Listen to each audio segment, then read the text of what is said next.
Jesus in My Life, Episode 5. I remember they were like, okay, it's time to do worship. And I was like, I have no clue what that is. And What did you imagine I was going to be? I don't know. They were like, we're going into the sanctuary to do worship. And I was like, wow, these are big words.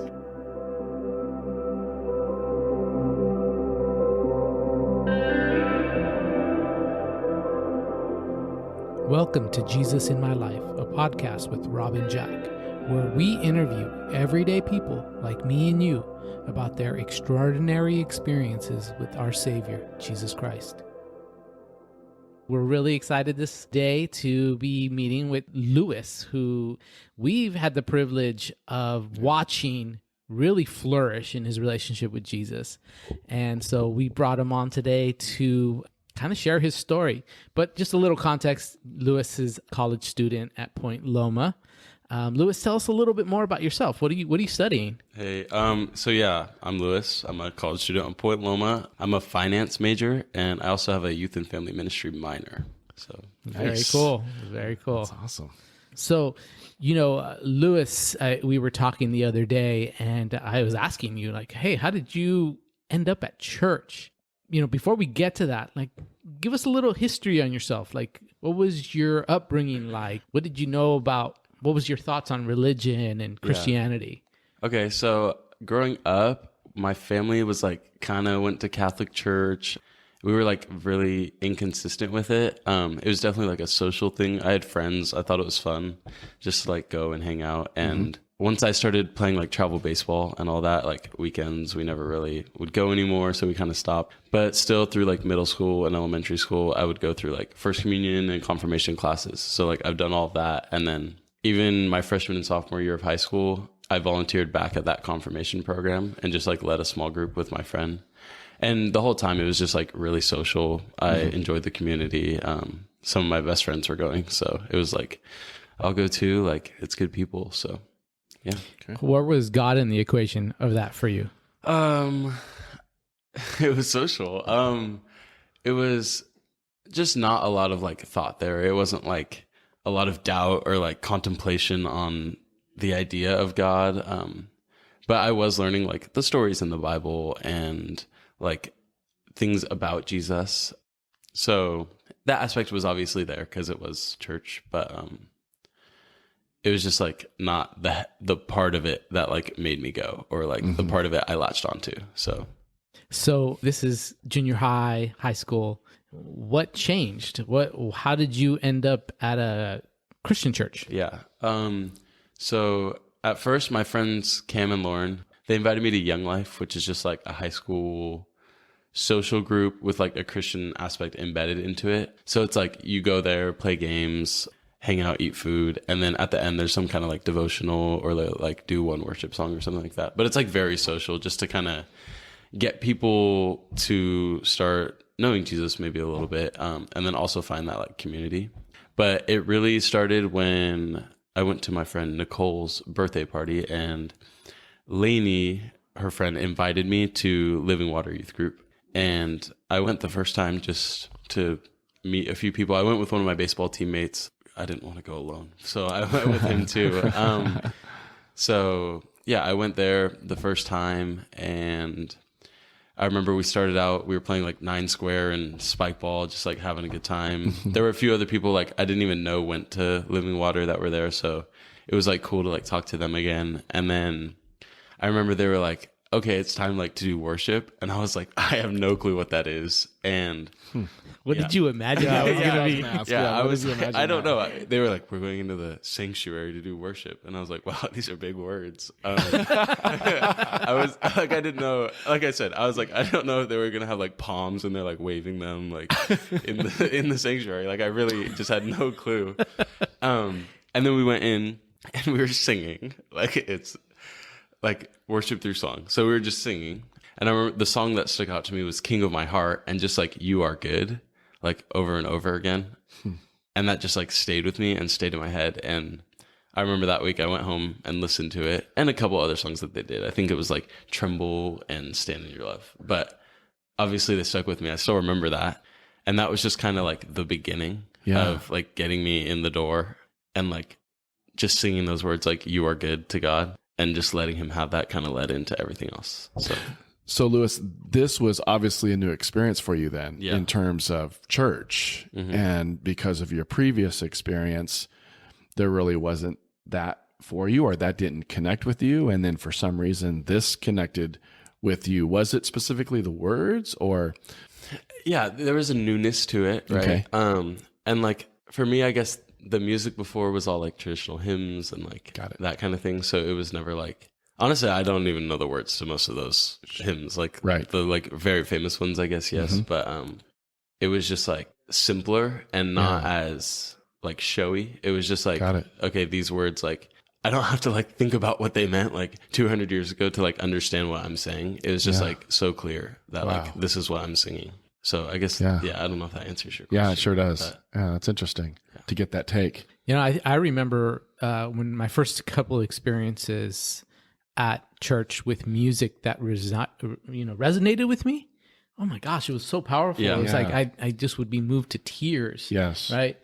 But it's interesting that the style of music had a big impact on that. Right. There was some songs that were sung at the first church I went to where I just tuned out. I just wasn't able to connect with that style of music. And that's changed as I become a Christian. Like, it doesn't matter what style of music it is now. If it talks about Jesus in the right way or my relationship with Him, it touches me. Right. But early on, like, sometimes we can get stuck on tradition, and there's multiple ways to worship Jesus. Yeah. And sometimes God can use that to connect with people. Because I think you were mentioning to me that music's a big part of your family culture, right? Yeah, just like as we were growing up, like we always had music on, and it's always been like more than just the music. Like there's something behind it. Right. So like seeing that like unveiled in a way, like has just been so cool. Yeah. But yeah, it was always like there's a deeper something to music. Yeah. So I just love that, because that's just a testimony of how God meets us right where we're at. yeah. Yeah. And so, I mean, it sounds like that was the beginning of something new for you, certainly. So after that experience, and you mentioned that you went home and contemplated a lot of this stuff for that week, what were some other things that maybe you thought maybe God was doing? Maybe not at the time, but looking back, what else was God doing? Looking back, it was just one thing was like, why are these people different, and like why are they doing what they're doing? Because Justin was also at that youth group. I had just come back from a baseball game with him, and a baseball setting is very different than a youth group setting, right? And I just see my teammate with his like hands up in worship, and I'm like, what is going on? Like this is so weird. So like that was another thing, just like contemplating like, how can a person, like, he's exactly where I am on the baseball field with my teammates, and then he comes here and like does that. So like, how is that different? How does that work? Like, and deep down there was definitely a longing, like, I want that, and why is it like that? And I'm gonna find out how that is, and I did. Wow. So yeah, That's really cool. So what kept you coming back to youth group? Was it the worship? Was it the social?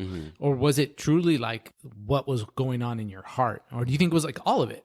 Yeah, I think at first probably, so I started going in like May of my sophomore year, and through about the end of July, I'd say it was like all social. Like I was just making new friends, and that's exciting. And they were good people. So it's like, that part is so God, just like keeping me drawn into that, and like their love and gentleness, like being so alluring to me, I guess. And then I always laugh about it, but I'm like, at that point, then I started actually listening to the messages. Like at first it was just so social and so fun, but I actually started like listening and taking in what was being taught. So at that point, it was like I was starting to grow in knowledge too, and just like a better understanding of like why we're actually there. So did you have any more to your question? That No. That's no, I was just curious about that. Yeah. And another thing I was thinking about, and this is maybe speaking from my own experience with church and my own upbringing, the thing that really stuck out to me when I first started going to church is people of all kinds of cultures and social standings all getting along and loving each other. You know, you were a jock, right? I mean, you were, you know, you played baseball. That was probably your DNA at the time. Was it at all awkward for you or weird to have come to a youth group where there's people from all over the, like all kinds of interests and social standings? I would say, okay, actually not really. I was also in ASB in high school, so it's like a very like everyone like. What's ASB? Oh, it's like the Associated Student Body. It's like the leadership program. Okay. And I was like super involved in that with baseball also. So like seeing a lot of different people like together was just like kind of normal, but seeing them all get along for like a shared purpose was something that was different and stuck out. And that was like noticeable because I knew people from like different aspects of my life, because I know Nicole and Justin are siblings, but like I knew her from like just like my regular friend group. I knew Justin from baseball. Brandon, who started coming, was like on my soccer team originally. It's like all these different aspects of my life were like coming together, but like for one shared purpose, not to just like do different things. So in that way, it like was different. So you were contemplating this whole new experience, and this was new territory for you, really, and it was opening up your mind and heart. Share with us, Lewis, then a little bit more about the progression of that and how that kind of increased, and then your involvement in youth group, and then just more of what God was speaking to you specifically. I mean, was he asking you for some sort of response, or where were you in that space during that time? Yeah. So like I said, I would say that I started listening more what would be the beginning of my junior year. And it was just kind of that same, like just listening more, learning more, getting to know people more up until March, which is when the pandemic started, when COVID started. And when that started, it was kind of like I'm locked in my house, but it was also like God so used that to just be like, go. Like it was such a like jumping off point of just like diving into like all he had. And I was like, just had things every day. Like I would do like a devotional every day in my free time when I don't know what else I would have been doing, but I just like wanted to read my Bible and to like, I don't even remember how many books of the Bible I read, but more than I have in 2 weeks since then or beforehand. Right. I was just reading a lot, listening to a lot of new music, talking to those youth group friends, and just getting stuck in and just diving deeper right when COVID started. And then once I got stuck in with God, obviously he starts bringing stuff up that you got to deal with. Yeah. So there was like, I was a baseball player. So like the culture obviously is so different. Just like drinking and smoking are like normal things. And I've never been like a huge partier or anything like that. But those were still things you had to work through and you had to deal with, and that you felt that conviction about, and you had to work through with God. So like I did those things, and I didn't think like it was that challenging, and I like thanked God for it. Cause I still like, it wasn't my own strength, I guess. And I was also in a relationship at the time that I had been in for, I think 2 years at that point. So like another, like just the way it is like, you go down that path to like sexual immorality. So that was probably the biggest thing that like God brought up, and that I had to just give to God and let his strength do the work, because I could not do it on my own. Yeah. And I tried, but it was like one of those things that just, it took a little while, but God did it, and God's so good for it. So that was so cool. And then, once I don't have like a specific day like some people do where like it clicked. But yeah, I got baptized October 4th. I think it was, I should know that date. I think it was October 4th of that year.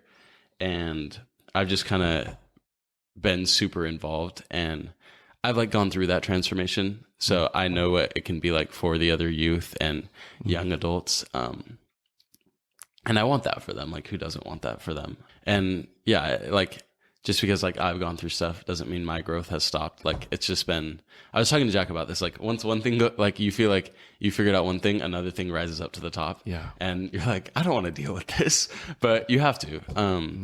And like God is so good for putting that on your heart. And that's been a big thing, is like praying for conviction, which is like, that's a scary prayer. Like you don't want that. Exactly. But he'll do it, and it's good. I'll be honest. I look at the life of Lewis from, I think we've recently kind of formed a friendship, but I've been able to watch from the sidelines to see what God's been doing in your life. And what I really have grown to appreciate about Lewis is that he was always somebody who from what I can tell, was like, okay, I'm all in. Yeah. This isn't, okay, I like Jesus, but I also like all this other stuff. And so I'll squeeze Jesus in here somewhere, and I'll have a little bit of Jesus, but I'll still do everything else that I like to do that's probably not in line with Jesus, right? And Lewis is, from my perspective, been willing to be like, okay, Jesus first, you dictate. And that hasn't equaled a boring life or unfulfilled life. Actually, Lewis thriving. And I think it's just an awesome testimony of what it looks like to truly, okay, I'm all in, God. What do you want to do? Search my heart and know me and show me if there's any wicked way. Okay, deal with it. Root it out, Lord. And I'm willing to deal with that with you. I trust you. And it's been rewarded with so many other experiences that supersede the joy we had in the things that weren't glorifying to God. Right.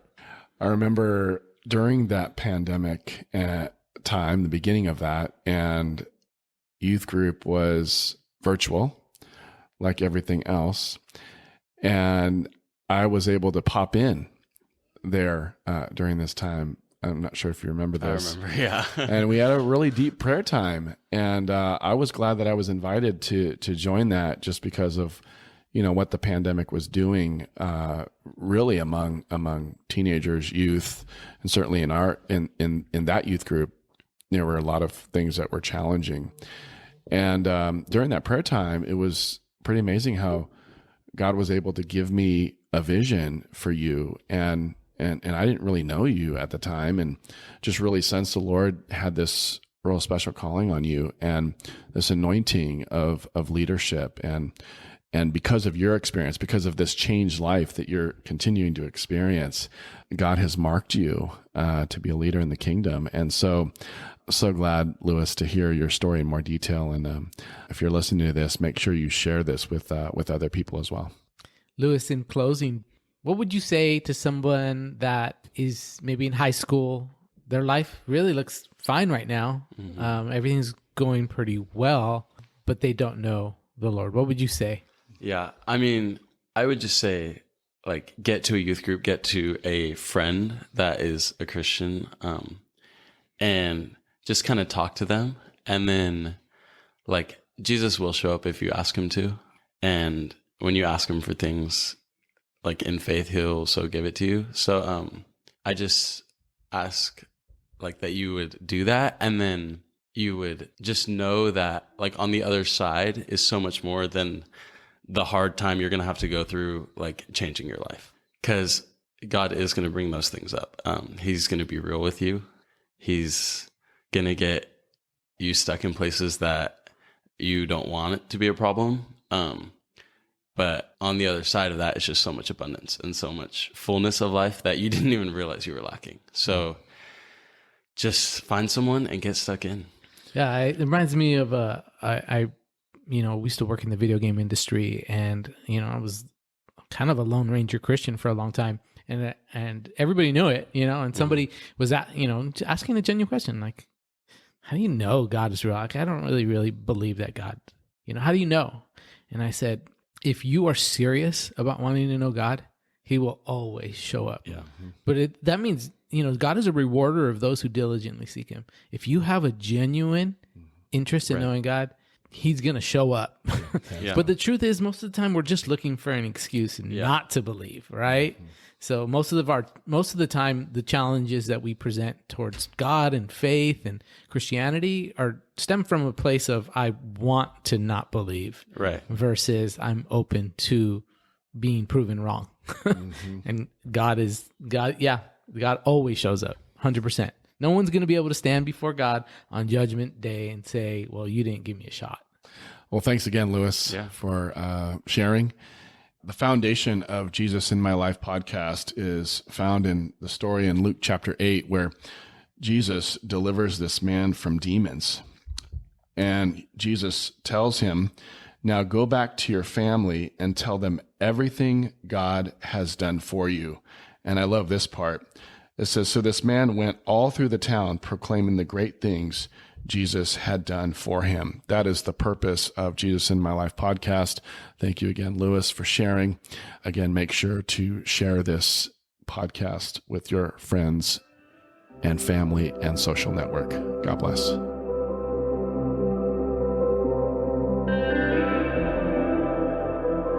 And now a reflection on today's interview. As I reflect on this interview with Lewis, I can't help but think of Zechariah 4:10 that says, "Do not despise these small beginnings, for the Lord rejoices to see the work begin." You see, if you picked up on a little detail, Lewis ended up at youth group through the invitation, a simple invitation from a girl named Lainey. Lewis may have gone to youth group for social purposes, but he ended up finding the living God. Lainey could have ignored the thought of inviting him. Sometimes we think that God's call on our life requires some big step. We need to preach and we need to convert somebody. And sometimes it's a simple invitation that God uses to draw somebody into his kingdom. Don't despise the small leadings of the Holy Spirit to share your faith with somebody, or to invite them to church, or simply to ask them how they're doing today and listen with a caring heart. You never know what God can do with our simple actions of faith. Thank you for joining us today. We'll see you next week.